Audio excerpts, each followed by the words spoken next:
Habari, sikiliza hadithi hii kwa makini. Kulikuwa na binti mzuri ameolewa, lakini alikuwa amechoka maisha yake ya ndoa, akigombana na mume wake kila siku, kiasi kwamba anatamani kumuua mume wake. Siku moja akaenda kwa mama yake, akamwelezea matatizo anayoyapitia katika ndoa yake, na kwamba mume wake hataki kumpa talaka yake, na hivyo amedhamiria kumuua mume wake, lakini anaogopa sheria akija kukamatwa.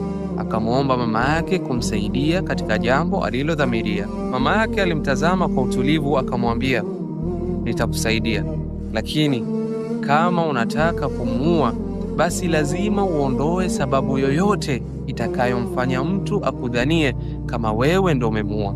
Nataka umuoneshe mapenzi ya dhati. Ukimuona tabasamu hata kama moyoni una machungu.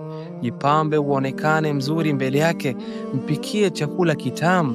Mpe maneno ya faraja. Mheshimu hata pale anapokosea. Usiwe mkali, usiwe na wivu usio na sababu. Tumia pesa zake kwa busara. Tengeneza mazingira ya amani, upendo na utulivu.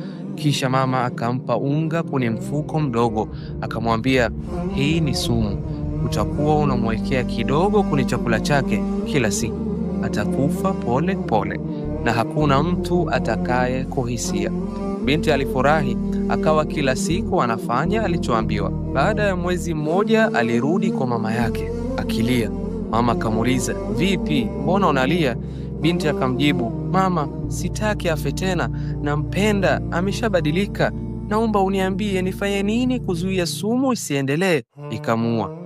Mama alitabasamu na kusema kwa upole, usijali mwanangu, ule unga sio sumu na hauna madhara. Lakini ukweli ni kwamba wewe ndo ulikuwa sumu katika ndoa yako.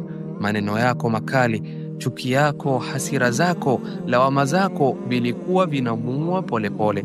Na ulipoanza kumpenda, ulipoamua kumjali, ulipoanza kumheshimu, ndoa yenu ilianza kupona. Ndoa ni kama mmea, ukipandwa kwa maneno mazuri, ukamwagiliwa na upendo na kulindwa na subra, utakuwa na itakupa matunda ya furaha.